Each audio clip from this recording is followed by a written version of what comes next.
Hey guys, Notorious here, and welcome back to another Fallout 76 armor guide. Today's armor guide is going to be the T60 Power Armor.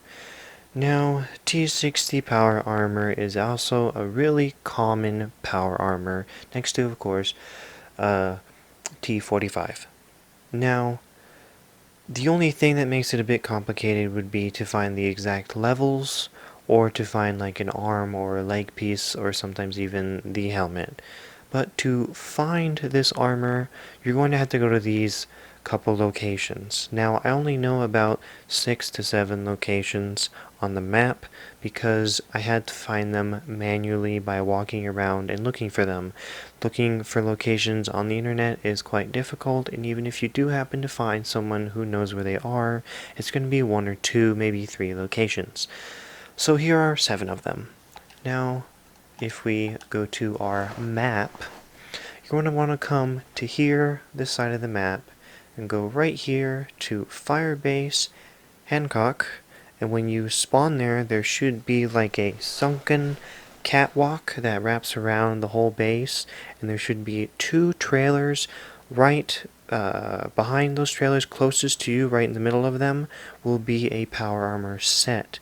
It will sometimes spawn there. That is, if it doesn't spawn there, just load out of the game and then come back into another server and it would be there. And if not, then check these other locations. Your next location is going to be the survey Camp Alpha. Now it's going to be kind of open camp with some robots. There should be a tent to your right and a small kind of, what are they called? A small other tent to your left with a power armor station. Finding power armor here is a little kind of rare since a lot of people do use these locations already. So as I said, just load out and come back in. Last place you're going to want to go is the forward station Delta. Now it should be some raised catwalks. When you walk straight through the tarp that should be right there, the entrance, there'll be a camper to your right and a power armor station to the left in the back. Power armor will also spawn there. Next place you're going to want to go is this side of the map. And what you want to go is here to the AMS testing site. Now it's kind of a big open area. There should be some warehouses that are destroyed to your left, and kind of like a mining bunker, old plane bunker to your right. Open the double doors. There should be ghouls or even a Wendigo there. You're in the right spot. In the back to the right hand side, there'll be 2 power armor stations. The left hand power armor station will spawn the power armor set. It will never spawn in the right hand side. If it is there, that means someone's placed it. Now, next place you want to go is here to the Mount Belair train yard. You're going to see 2 big mining buildings with a train underneath of it. If you run with the train to your right hand side, there should be the first building. On your left hand side, there will be a chemistry station. Go to the next building, there will be the power armor station. Now, power armor doesn't always spawn there, but it is one of the many spawns. Next, you want to go up here to the abandoned mineshaft 6. When you spawn, you want to go to the right of the whole complex. There should be, I think it's 2 to 3 warehouses. If you're looking at both of them, I think there's 2 of them. If looking at both of them, the one to the right is the wrong one. If you are in the right one, I think the roof has collapsed and there's a bunch of yellow machines in there, and it's kind of like cramped in there. You're in the wrong one. You need to go to the one to the left of that. There'll be kind of an open area over the right of the building. There'll be a sleeping ghoul and I think a forklift right next to it, and the T60 power armor will spawn right there in the middle of that right hand corner. Next place you want to go is the Belching Belly. Now if you've done the Fire Breathers quest in the beginning of the game, you will know that power armor spawns here, and if it hasn't spawned for you in that time, that means someone's already taken it. So because it's in the beginning of the game, new players will probably take the power armor, so just load out of the game and load into a new server and just fast travel around and see if you can find all the pieces you need. Now, let's talk about its stats. So, this T60 power armor has A total stat number between... Oh, there's... Oh, that's odd. That's something I just learned. Okay, so apparently it goes up to level 50. I didn't actually know that. I thought it went up to 45. So apparently the only two levels you can find it at are level 40 and 50. When I first played, it was different. So if you have a full set of 50, unlike I have, because that's definitely not a full set of 50.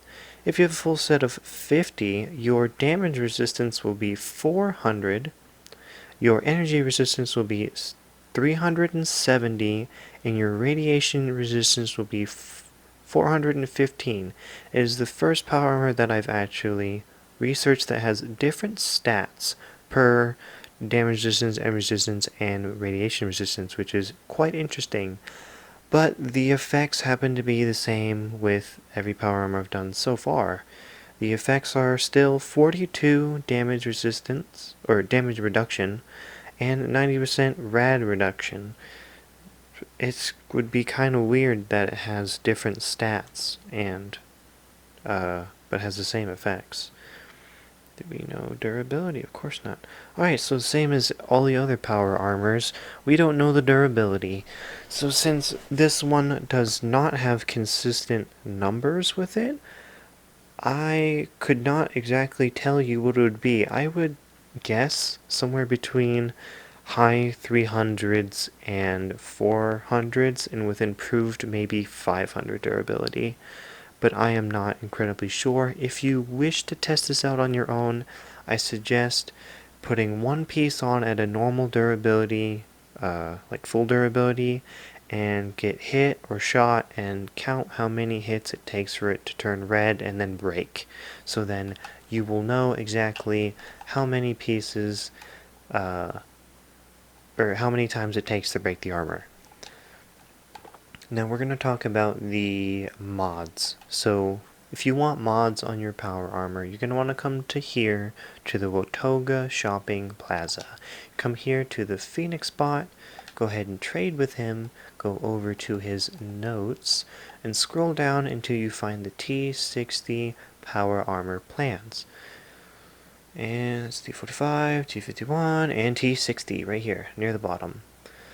So these are where you're going to find and buy all your plans that you will use in your power armor station to upgrade your power armor.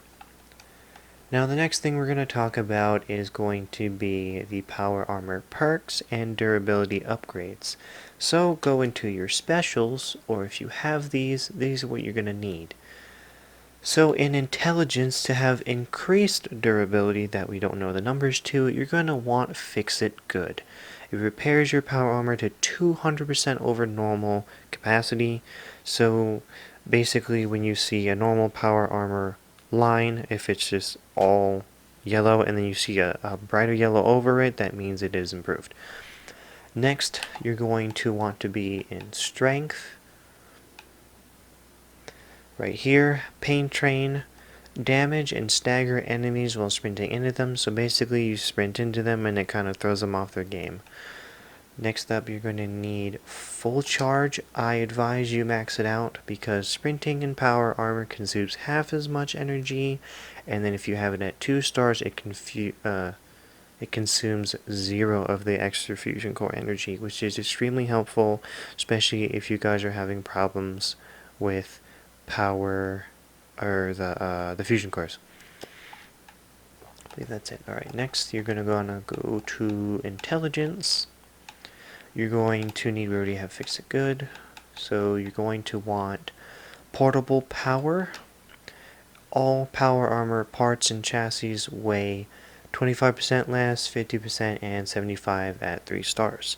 So basically, I don't really see how this, I guess, makes a difference. I guess when you wear it, it adds to the weight, but it also gives you 10 weight, so I'm not quite sure how it works. But I guess it would just be helpful when wearing power armor so you're not encumbered all the time. Alright, Power Patcher.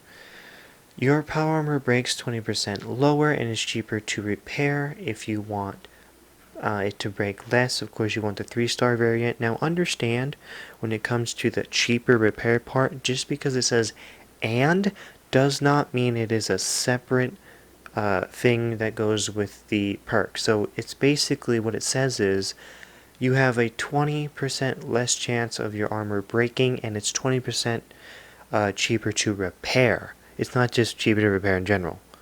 It's 20%. So if you have 60%, it is a 50 or 60% chance of your power armor breaking less, and 60% cheaper to repair. It works both ways. So I didn't learn that when I was using White Knight, which is the normal armor variant.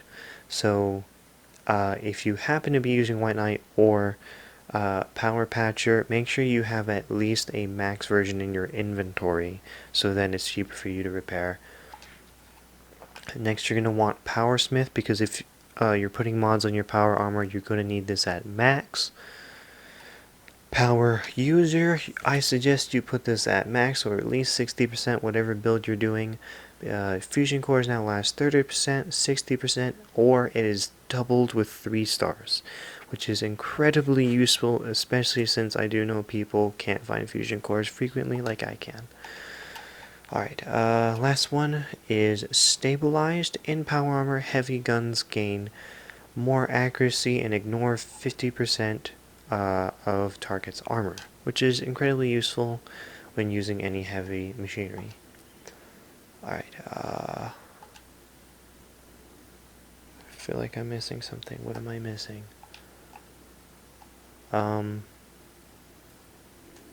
Actually, I think that's it. We went over everything. Okay, so T60 power armor is actually not my favorite power armor. I actually despise T60, but a lot of people like T60 since it's the higher version and it's kind of the icon of Fallout. Everyone wants a set of this, and if that's what you want, man, go ahead, that's fine. But for me, I personally like T51. T51's just looks way better, it just seems better to me, it's just my personal opinion. But if you want a full T60 piece, go ahead and check, as I told you in the beginning of this video. You know where to find the mods, you know where to upgrade them. Of course, will be in your power armor station, and of course you're going to need the perks I explained to you. Oh, I remember now. So if you want fusion cores, since a lot of people can't find fusion cores, of course everyone is selling them. So if you went to somebody who's selling ammo, there's a good chance they're going to be selling it. So you can find yourself some fusion cores, or you can come over to the power plants and take these yards, and they will produce fusion cores. It says right there, fusion cores. So if you went here to Poseidon and you claim this, it should be on the right hand side of the Poseidon plant. There'll be a bunch of gates, and I believe the fusion core thing is either on the left or the right side. Or there actually might be 2 of them, I'm not quite sure about that. But anyway, guys, if you liked it, please comment down below, and if you have any questions, please say something. I will be more than happy to write back and help you out. I have always answered to any comment that is put down below. So if you guys have questions, or you have answers, or you're just saying, hey, nice video, that's always nice. My name is Notorious, and have a wonderful day, everybody.